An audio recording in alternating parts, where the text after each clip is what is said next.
Complete Rambling, Mental Wellness, Vlog July 2026.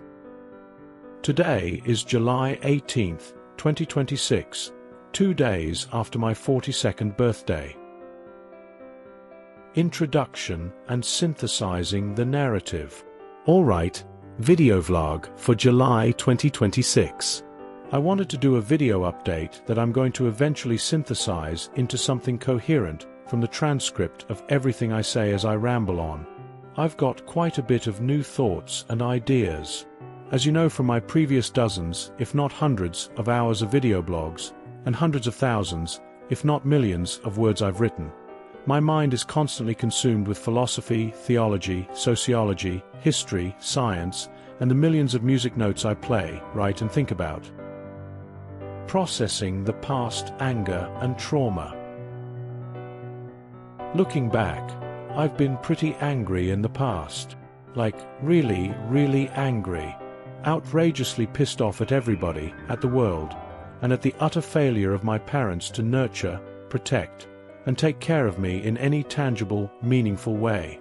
I've been carrying that intense anger for a couple of years now, but I process it in a unique way. I've come to realize that I have severe brain damage resulting from mind-boggling, scary trauma. When something scares you to death, it's not like you have a choice in the matter. You are permanently altered by it. Because I experienced severe trauma as a child, my nervous system never developed correctly. I call it child abuse, though technically it would be child neglect or child abandonment. Anyway, I've talked about that to death already. Here is the new stuff. Turning 42 and the mechanics of dissociation. I just turned 42, and realistically, nobody knows how long they have to live.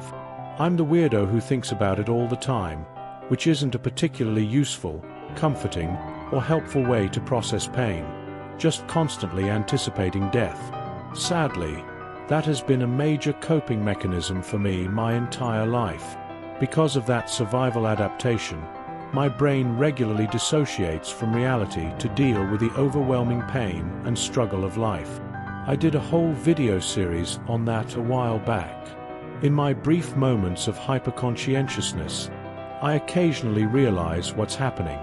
But it's a tremendously dumbfounding and scary mental illness where the very symptom is forgetting that you even have it, just so you can cope. When life feels too terrifying to handle, your brain learns to completely tune out the pain. Finding tenacity through hobbies. To manage, I focus my energy elsewhere. I watch YouTube, I play video games, I take care of my dogs, and I play piano. On that note, I have a tremendous piano update. I'm finally getting quite good at it. Good Lord! Despite the brain damage and my incredibly slow learning skills, and I really am the world's slowest learner at absolutely everything, I am a tenacious, persistent bastard if nothing else. I think the word bastard is pretty accurate here. A bastard is technically someone whose father wasn't married to their mother, which describes my situation pretty damn well. Anyway, it's wild because this memory thing is incredibly scary.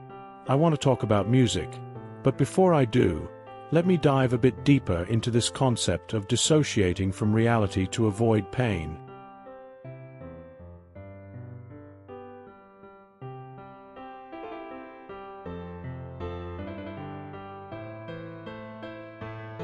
Part 2. The connection between mental and physical toll. I have quite a few things wrong with me, both mentally and physically.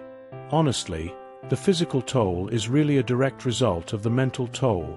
Years of not taking care of myself, essentially abusing myself, and lacking self-love. I've analyzed the root causes of that to complete exhaustion. The responsibility for that kind of conditioning ultimately falls back on your parents and how they prepare you for the world. Sadly, it takes more than one parent to raise a child correctly. My mother did the best she could, but I had two father figures who were delinquent, negligent, and rather compassionless, to say the least. They were full of their own generational trauma, and instead of getting therapy to fix their own problems so they could do a better job at parenting, they just passed it right down to me. Because I am so messed up from it, I'm likely never going to have kids. Currently, I'm in excruciating physical pain. There is something seriously wrong with my stomach or digestive system. It's consistent. It happens every single day, especially every morning. It's not necessarily every single moment of the day, because as I get up, wake up, and start moving around, it tends to fade slightly. But the moment I lay back down, it comes right back. Imagine having a mental illness so severe that it prevents you from sleeping right and eating right. That is a recipe for an extremely low quality of life. My stomach problems prevent me from eating correctly, and my mental health struggles prevent me from sleeping correctly. Dissociation and uncovering the pain. My ex-wife called me on my birthday, and I asked her, "Hey, do you remember me having stomach problems?" For some reason, even though I know I've had them, the memories were completely blocked out. She immediately said, "Yeah, all the time." That conversation is a prime example of severe dissociation.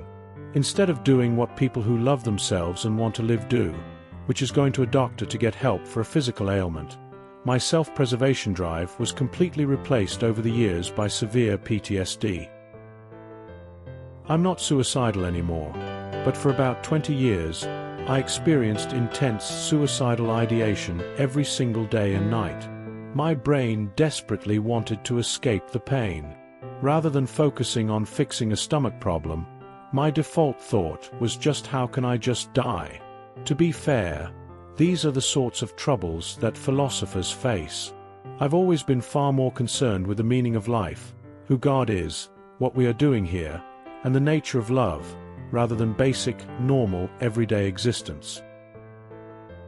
But because I was so profoundly damaged early on, I simply wasn't taught how to love myself. My family members can be such shits. None of them spend any real time with me. That is the dividing line between truly loving families and ones that aren't.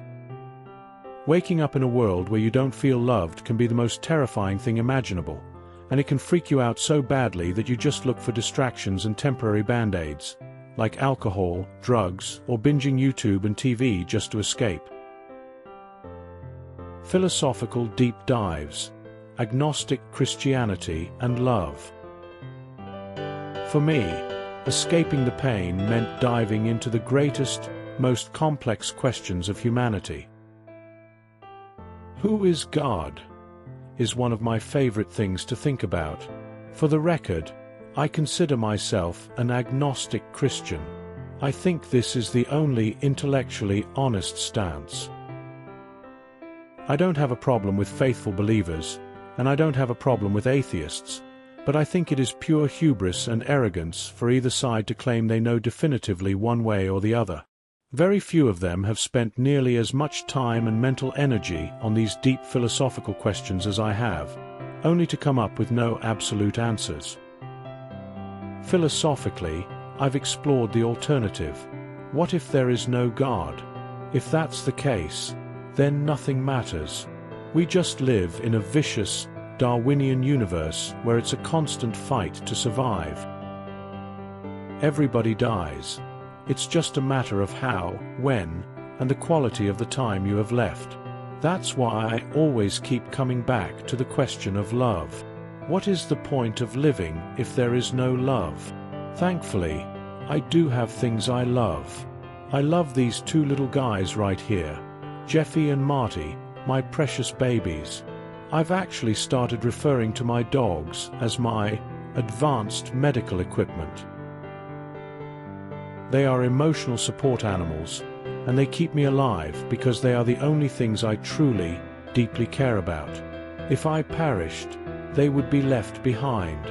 They are the reason I keep going.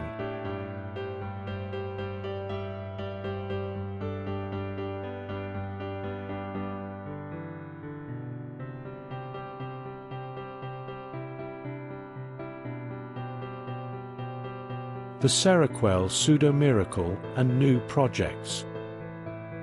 Despite the severe trauma and the unbearable mental illness that makes my brain shut down most of the time, which is why I'm on disability, I am moving forward. Some days I feel like I can't get out of bed, but I also can't stay in bed because I get too antsy.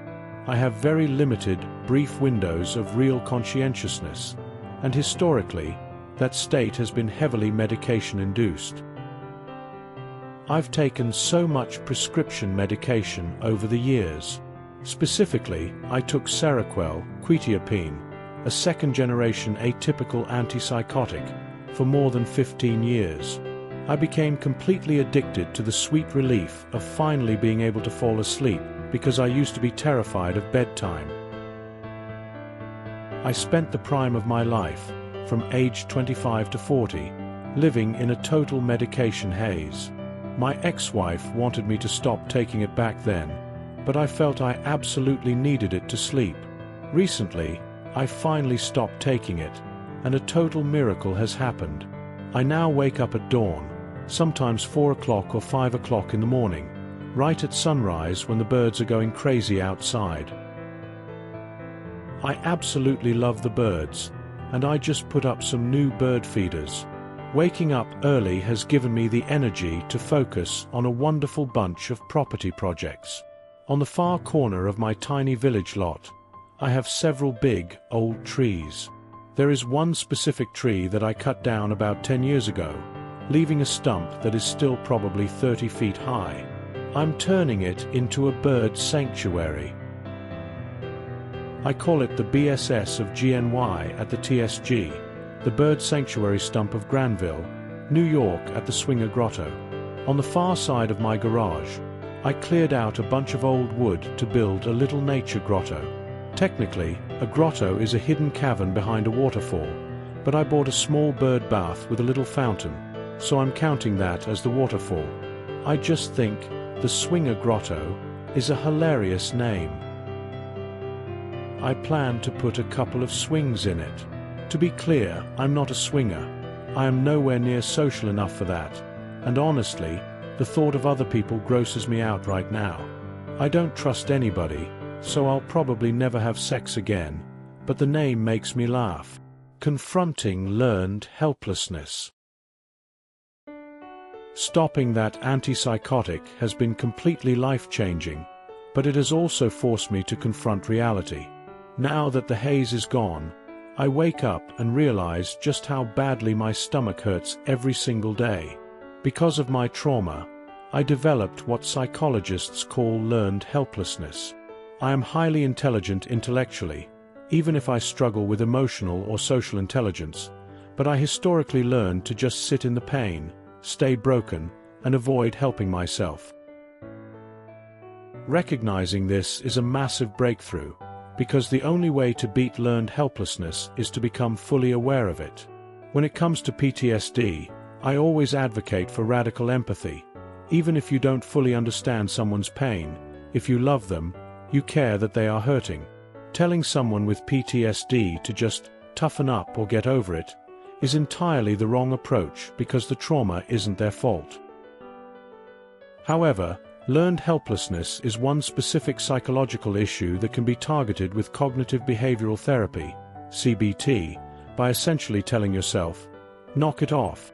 You're an adult. Go to the doctor and do what you have to do. I pay my bills and I stay out of legal trouble, but I haven't been taking care of my physical health. I've decided I'm going to urgent care or the VA in the next couple of days to see a doctor. I've lost weight. My stomach is bloated, and my digestive health is terrible. Dissociation allowed me to be in physical agony for years by just sucking it up and waiting to die. I was waiting for a savior or hoping my family would care enough to spend time with me, but to be honest, they are selfish pricks. Even my mom, who says she loves me, doesn't care enough to truly get to know me or understand what is wrong. For example, I made a 3-hour documentary about narcissistic abuse within a marriage. I think the film turned out incredibly well. It's entertaining, educational, and has scenes of intense, nightmare-level psychological reality that I had to actually live through.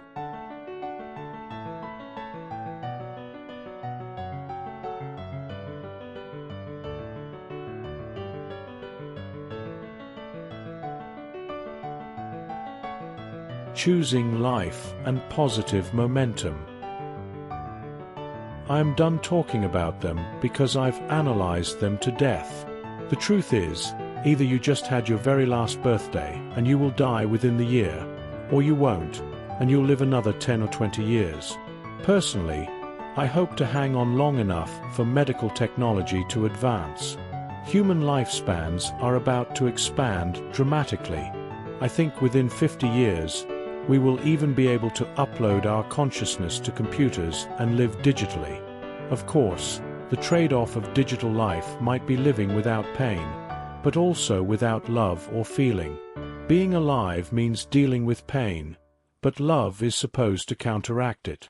Even though that hasn't been my experience with people, I'm still doing quite well. This radical change in my medication has altered everything. When I wake up now, I actually get right up and take a shower first thing in the morning. I think that should be the standard metric for mental health. Do you get up and take a shower, eat breakfast, and get things done? I used to sleep until 10 o'clock or 11 a.m., but now I'm up and moving because I'm off that heavy medication.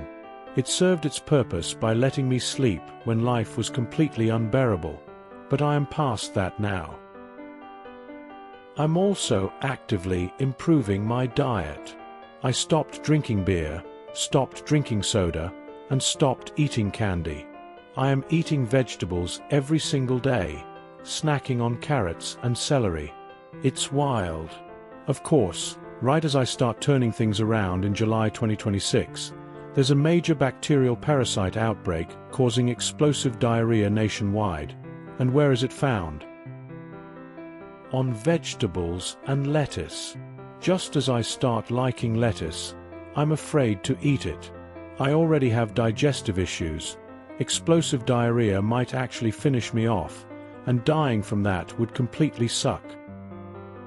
Regardless, I am slowly conquering one problem after another. I've fixed the medication, I'm fixing the sleep cycle, and I'm fixing my diet. I am finally feeling better about myself. I am overcoming this learned helplessness and going to the doctor, because I have to do it for Jeffy and Marty. I love these little guys, they need me, and they are the reason I am choosing to heal.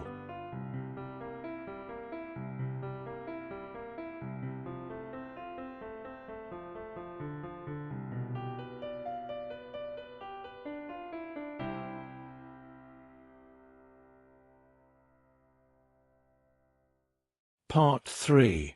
Gratitude through struggle, alcoholism, and physical momentum. When people are in drug addiction recovery, they eventually reach a place where they feel genuinely grateful for their past struggles, challenges, and problems. Imagine having a battle with addiction so severe that it almost kills you and tears your family apart, only to get better years later and feel truly grateful for the person you became because of that journey. It leads to a series of steps and new interactions. As miserable and lonely as I have been, I am actually an extremely social and super fun person. I won't have any trouble socializing or meeting people once I get to a place where I don't wake up feeling like absolute hell every day. Drinking is a real problem for me. I am a complete alcoholic, and it sucks. It's not that I ever need to drink, but I always want to. Once I start, my brain just demands another and another, and before I know it, half the bottle is gone. Then I wake up the next morning feeling like, please kill me now. That definitely plays a massive role in my stomach issues. It all comes back to diet, exercise, and stopping the drinking. On the bright side, I have been exercising. I walk at least a couple of miles every single day with the dogs. I used to be a cross-country runner, and during my time in the Marine Corps, We had to run the 3-mile physical fitness test at least once a year. I ran constantly back then. I even ran the Marine Corps Marathon once, all 26 miles of it, parallel version while I was deployed to Afghanistan, which was incredibly cool. The official marathon is held stateside every year, but they set up a parallel route for us out there. Physically, I am absolutely strong enough to walk 26 miles. In fact, I probably walk that far almost every day anyway, just unfortunately in circles around my own place out of restlessness.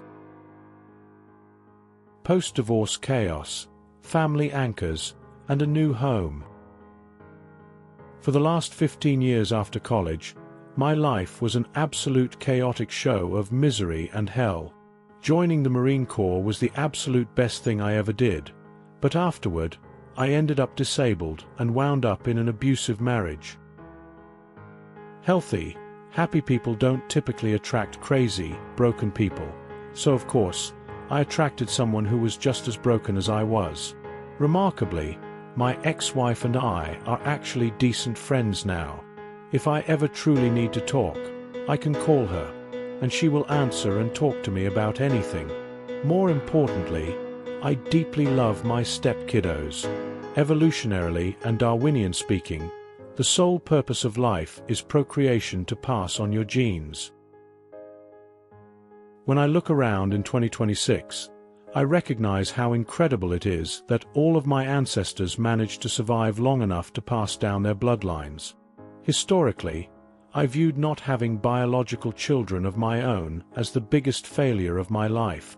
But I have my stepkids, and they are my real reason to live. The dogs are fun, but my kids truly need me. They are coming to visit me later this summer, and I am incredibly psyched just to have the company.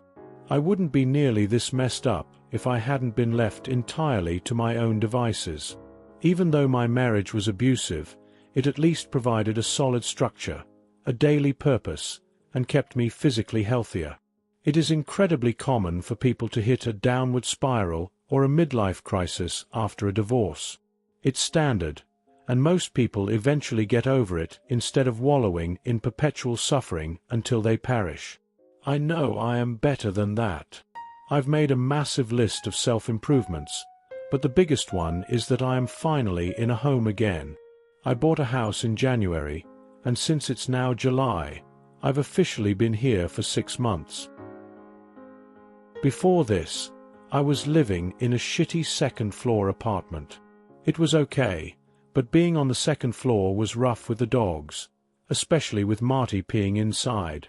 Now I have a house that I found, loved, and successfully purchased entirely on my own. It's my second house, the first one I bought with my ex-wife, and I lost it in the divorce. This new house is wonderful. It features the exact same classic architecture and early 1900s design as my old family home. It's been beautifully maintained and is in great shape.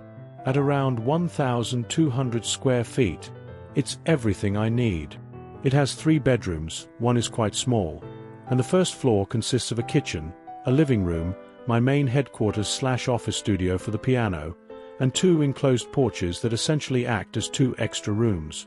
Combined with a lovely little yard, I've been busy doing yard work, gardening, and setting up my bird sanctuary project. The house also came with an incredible bonus: an enormous 2-car garage.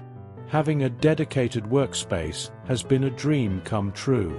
Unfortunately, I lost my entire massive tool collection in the chaos of the divorce. Now, whenever I want to build or fix something, I end up walking in circles looking for tools I no longer own, and I don't have the funds to buy them all back right now. But I am getting by. The wisdom of a counselor and the promise of the DSM-V. My core point aligns with the wisdom found in addiction recovery.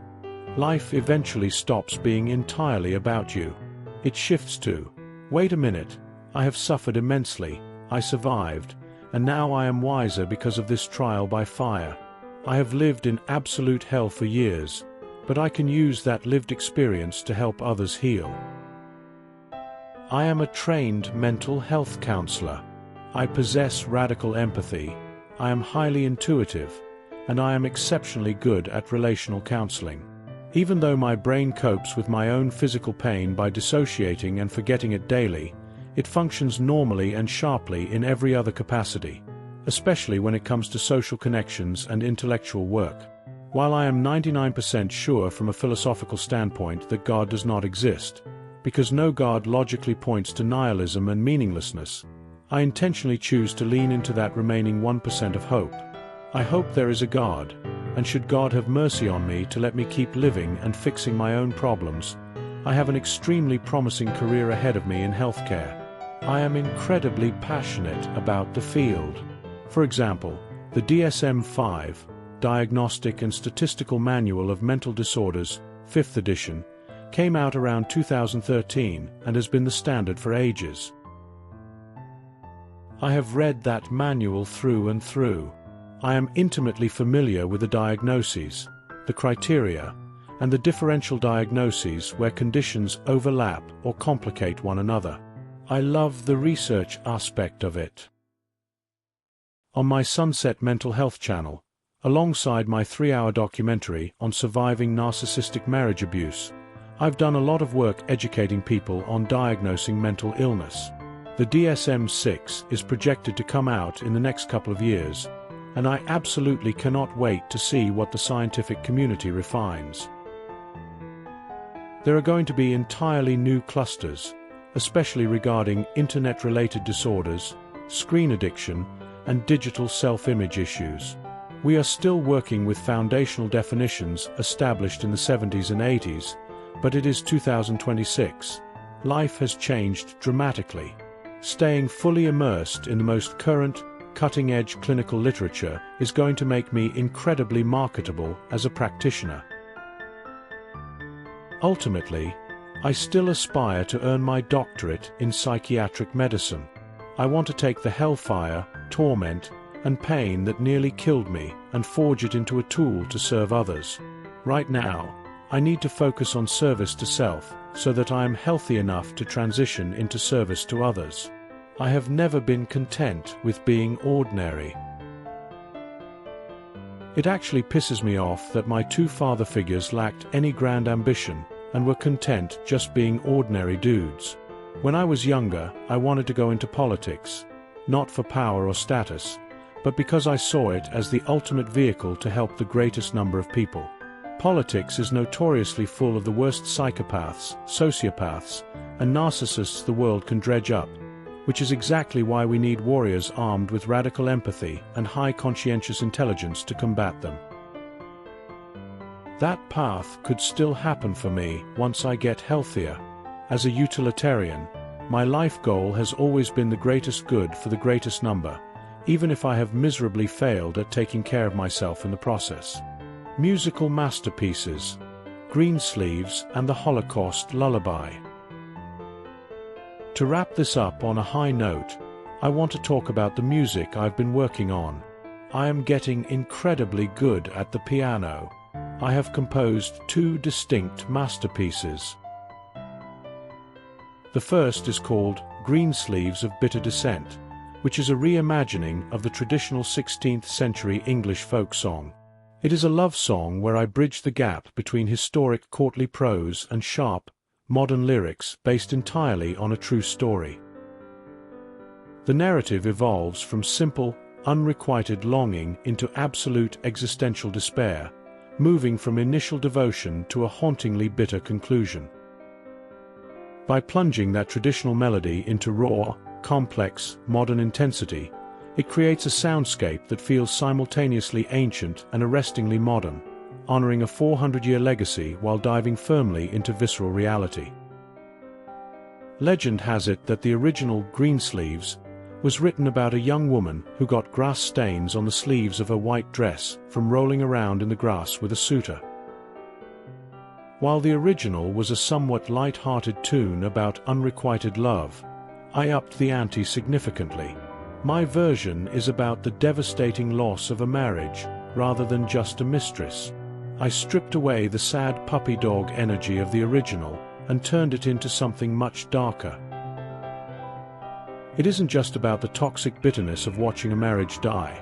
It's about the descent of the soul into the bitter, lonely, and desolate hell of life after profound heartbreak, betrayal, and abandonment.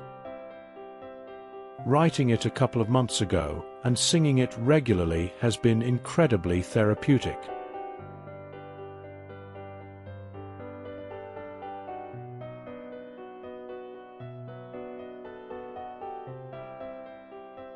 My second masterpiece is called Holocaust Lullaby. In my personal journey to comprehend suffering, I, like many people, became deeply immersed in studying history, World War II, and the horrific realities of the Holocaust. The sheer scale of it is mortifying, which drives a need to understand it. I went on a personal mission to learn everything I could, studying the history of the thousands of camps throughout Europe. Beyond the major ones everyone knows, like Auschwitz-Birkenau, Dachau, Mauthausen, Ravensbrück, Treblinka, Sobibor, Belzec, and Buchenwald, I wanted to create a memorial. I wrote a piece listing the names of 14 Nazi death camps and set it to the gorgeous Baroque composition Sarabande by George Friedrich Handel. I absolutely love music theory. It is my favorite thing in the world. The things you can express through the piano are incredible, and I naturally gravitate toward profound songwriting. Most people wouldn't dream of writing a song about the Holocaust because it is the most unpleasant subject imaginable, but art in all its glory is meant to explore the totality of the human experience, the beautiful, the tragic, and the ugly.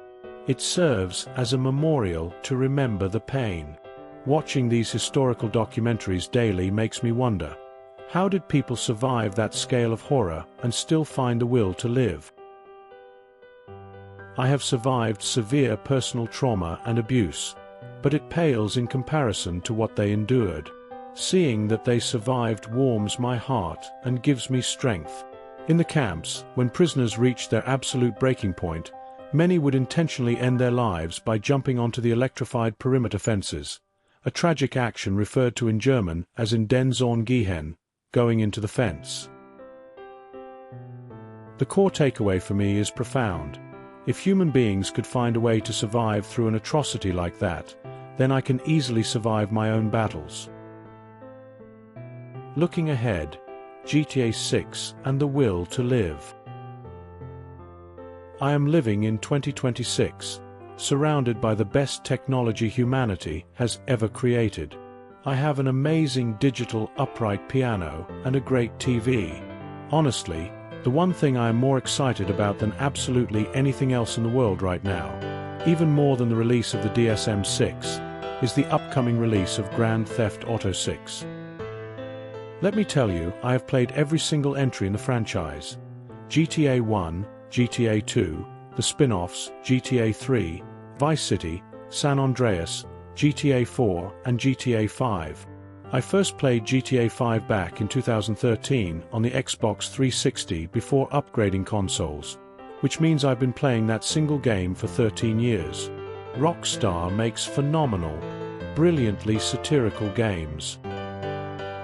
The radio stations alone are absolute masterpieces of cultural satire. I actually just picked up a fresh copy of GTA 5 to get myself hyped up, because GTA 6 doesn't drop until this coming November. Lord willing, I will be alive to see it. I cannot overstate how incredibly excited I am. Talk about a tangible reason to stay healthy and alive. I need to be here on November 19th to play this game. It isn't just a video game. It is a massive, living world simulator. Anyone who has played the franchise knows exactly what I mean. While the older games are deep, they always lacked a certain level of complete environmental depth. The NPCs were mindless computers, most buildings were permanently locked, and the police would magically forget about you after a wild car chase.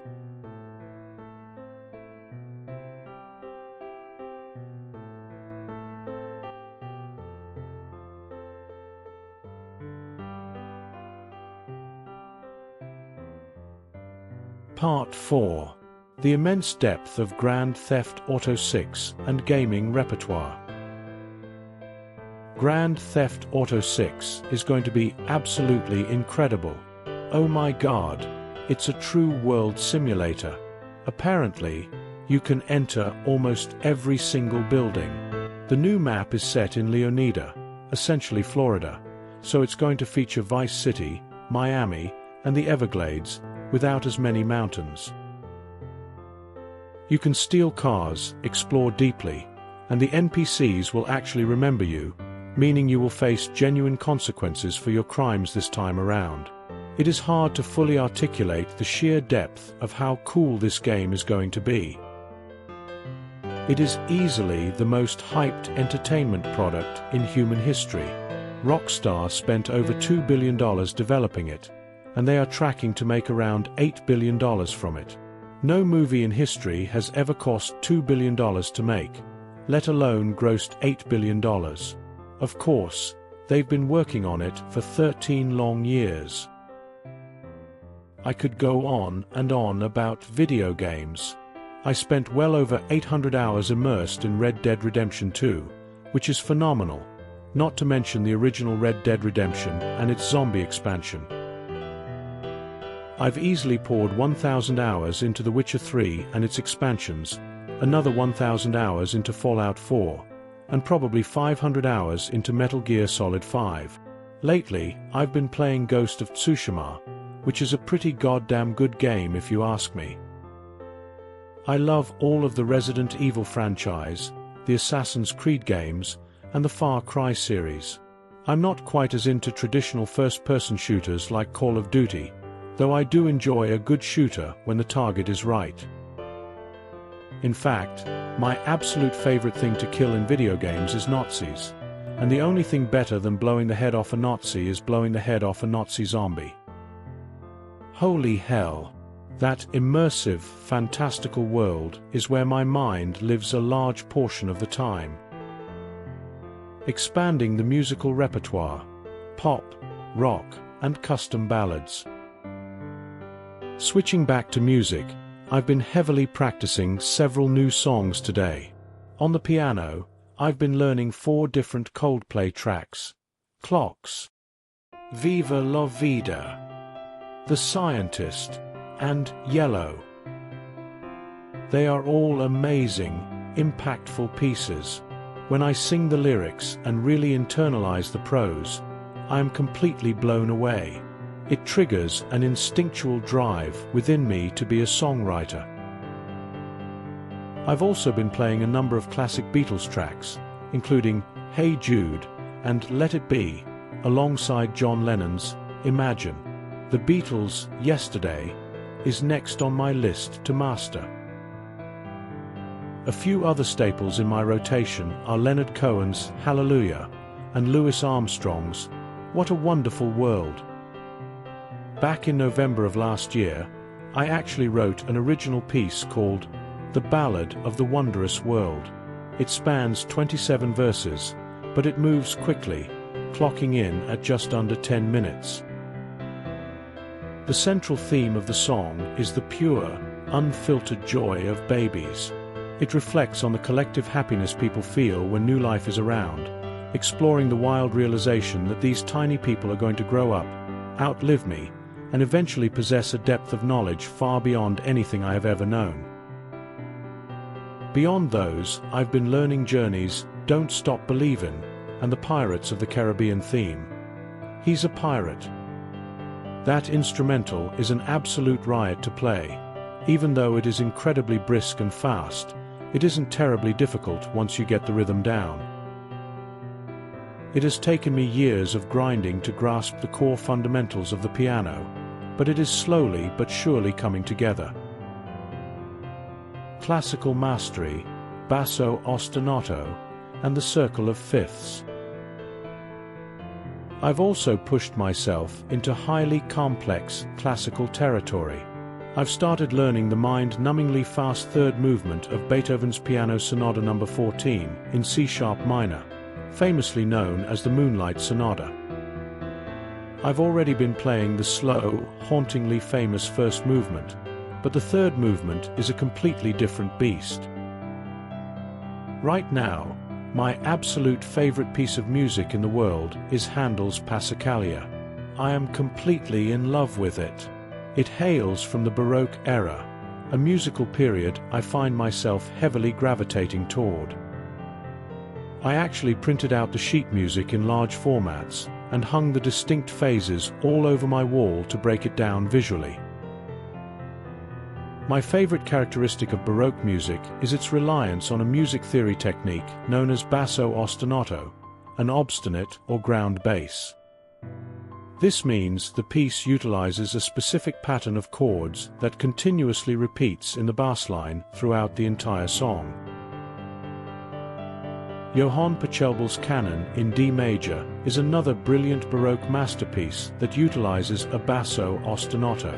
I love that piece because you can start it simply with a foundational sequence of 8 repeating chords. It goes from D to E to B minor to F sharp minor to G to D to G to A. Once that structural foundation is locked in the bass, a beautiful melody grows on top, gradually becoming more intricate and complex while remaining strictly anchored to the laws of music theory. What blows my mind about Handel's Passacaglia, however, is that its repeating bass line moves systematically through the entire circle of fifths. It starts on A, moves to D, then G, C, F, B flat, and closes on E flat, all set beautifully in the key of G minor. I haven't quite mastered all of the minor keys yet, good lord, and I haven't even touched jazz or blues styling.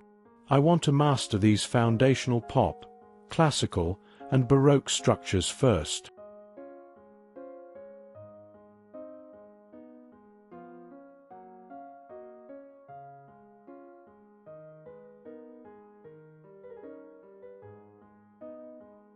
Historic remixes, holiday riots, and deep loneliness. I also love singing the Star-Spangled Banner. Most people only know the first verse, but there are actually 4 verses, and they are historically fascinating. I've put together my own unique remix of the anthem where I sing the verses out of order. My favorite line from the lesser-known stanzas is, "Their blood has washed out their foul footsteps' pollution." It's a heavy line about the invading British forces bringing the desolation of war to our soil, only to lose. My sheet music library also includes Brahms' Lullaby, Beethoven's Für Elise, Mozart's Rondo alla Turca, Billy Joel's Piano Man, A Whole New World from Disney's 1992 Aladdin, and Plain White's Hey There Delilah. Last Christmas, I fell completely in love with the original 1857 composition of One Horse Open Sleigh, written by James Lord Pierpont. He initially published it as a poem, and a few years later, the famous repeating chorus, which everyone knows today as Jingle Bells, was solidified. While everyone knows the opening verse about dashing through the snow, verses 2, 3, and 4 are an absolute riot. Think about life back in 1857. They didn't have televisions or digital escapes, so they had to go outside for entertainment. Pierpont grew up in the New England area, which was buried in snow all winter. For fun, people would hitch a horse to a sleigh and go tearing through open fields. The second verse captures this perfectly. A day or two ago, I thought I'd take a ride, and soon Miss Fanny Bright was seated by my side. The horse was lean and lank. Misfortune seemed his lot. He got into a drifted bank, and we got upsot. Verses 3 and 4 are even funnier, but there is a profound, poignant contrast that hit me when studying this piece. Parallel to my obsession with how people survived the structural horror of the Holocaust, I look at the ordinary simplicity of the 1850s. Here is just a regular young guy who asks a neighborhood lady, Miss Fanny Bright, to go for a winter ride. They hop onto a cheap sleigh, and they crash into a snowdrift. When I was learning that song this past Christmas, a wave of perspective hit me. If a guy in the 1850s can easily find a companion to go sleigh riding with, what the hell is wrong with me?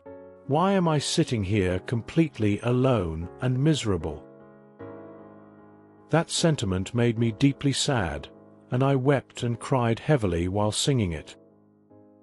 Resolving the mysteries and the final outlook. Yes, I have severe problems, but the vital difference now is that I have finally identified them. The newest mystery element is my chronic stomach issue. I am a student of the mind, not a stomach doctor, so I am handing it over to a primary care physician. They will look at me and figure it out. Whether it's Crohn's disease, a severe bacterial imbalance, or a massive lactose intolerance from my love of dairy, they will find the answer.